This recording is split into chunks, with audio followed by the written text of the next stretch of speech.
It is said the average person will sleep for a third of their lives, equivalent to 9,125 days, or 229,961 hours in their entire lifetime, basing off an average of 8 hours of sleep per night. But for some of us, this is only a distant dream, and how much truth is really behind it? First off, let's tackle the question of what really is sleep. Sleep is the mysterious shift in consciousness that our bodies require every day.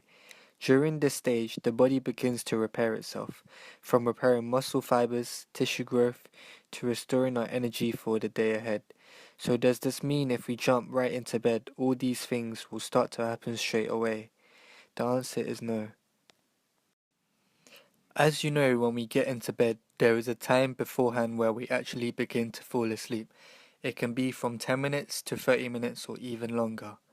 This varies from person to person and is also known as sleep latency, which I'll be talking about later. Once we fall asleep, we do not start dreaming straight away. This is because there is a starting point from where we go through a continuous cycle that runs around throughout the night. This is also known as the stages of sleep. People usually pass through 5 stages, starting at stage 1 to REM sleep. During stage 1 is also known as light sleep. This is a stage between sleep and can be easily awakened. Stage 2 is when eye movement stops and you become disengaged from your surroundings. Stage 3 and 4 is also known as deep sleep. During this stage, it becomes difficult for them to be awakened, where there is no eye movement and muscle activity. The last stage, REM sleep. This is a stage where dreams mostly occur, and when we wake up, we can remember them. Breathing becomes more rapid and heart rate increases. The optimum stages that are most beneficial for us is stages 3 and 4 that allows our bodies to fully recover on both psychological and physical measures. With that being said, doctors do not know the exact reason as to why we need sleep, but we do know the functions that sleep serve in order to maintain our health and well-beings. Now, what about those that don't and can't sleep? In the 21st century, our busy lives are filled with ideals, jobs, deadlines, relationships, taking up half or if not the whole day. What is worse is coming home to bed and you can't fall asleep. The reason being is that some of us are unaware that we unconsciously bring these along to bed with us. Thoughts, feelings, day-to-day stress, all in a time where we can actually think about them. Therefore, this replaces our actual time to relax and snooze off. Even though some of us are consciously aware, we are unable to sleep. This is also known as insomnia. As many as 30 to 35% of adults complain of insomnia. It is more common in groups such as older adults, women, people under stress, and people with mental health problems such as depression.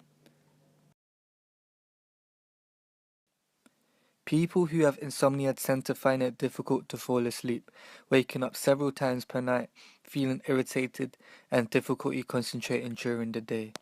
hmm Have you had any trouble sleeping in the past? Quite recently, I've had sleeping problems because I've been given lots of work to do at college, and it keeps me up every night, so I have no time to sleep, and I get around 5 hours of sleep. Have you had any professional advice given to you regarding your sleep deprivation? No, I haven't been to any doctor recently because I thought it was only natural that people have problems sleeping when they're stressed out. Do you suffer from any symptoms due to your lack of sleep?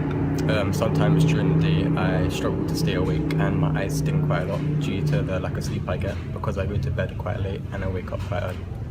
Okay, thank you for your time. The results I got showed 90% of the people I interviewed showed the link between lack of sleep and productivity. Studies showed that lack of sleep decreases our productivity. It can affect our general mood, ability to learn and retain information, and is also a safety concern as we are more likely to cause accidents.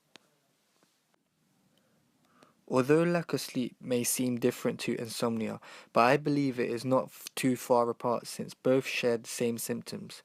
A person who lacks sleep may develop sleeping patterns that are irregular, and this increases into another deadly cycle which develops into insomnia through time. I interviewed a fitness instructor to tell us about how exercise affects the quality of sleep we get. Would you say that doing exercise is effective for having a good night's sleep? It is because it stimulates the mind. Your mind has to get tired for you to go to sleep. If your mind is still on alert, then you struggle to get to sleep. That's why the whole coffee, Red Bull kind of thing keeps you up. So you want to try and exert as much energy as possible, refuel yourself in the right ways, so you can get to sleep.